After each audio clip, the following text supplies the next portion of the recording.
国际新闻来看，印度之前发生火车烧农的事故，伫初四又个传出有桥放弃，是伫东北部一座经过恒河目前过会起的桥，民众一开始也准是发生爆炸。这座桥伫去年的4月嘛已经放过一届咯，这届又个放弃，嘛有一个人失踪。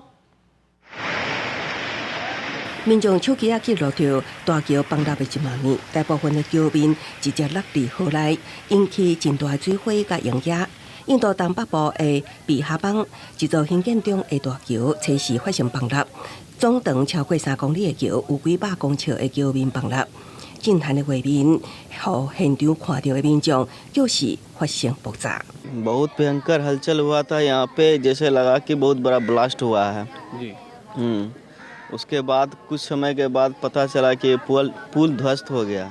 互民众这样气愤，是因为这座桥有假要跨过恒河的大桥，规划171亿卢比，我新台票64亿，原定2020年3月完工，想要到拖超过3年还未完工，也伫14个月来2摆放弃。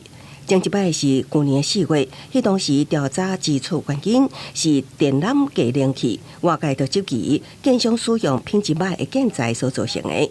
今嘛第2摆崩塌。यहाँ पे जायजा लिया कि जो भी इंसिडेंट हुआ उसको मैंने अपने वरीय पदाधिकारी को बताया। वहाँ से हम लोग को एक इंस्ट्रक्शंस आया था कि इसका रात भर मॉनिटरिंग करना है। उसके बाद मैंने तुरंत SDRF की टीम यहाँ पे भेजी थी।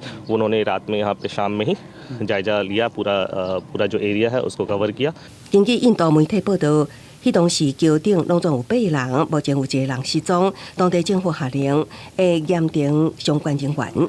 也毋过调查团队发现桥梁设计存在欠点，建议重新检视整个设计。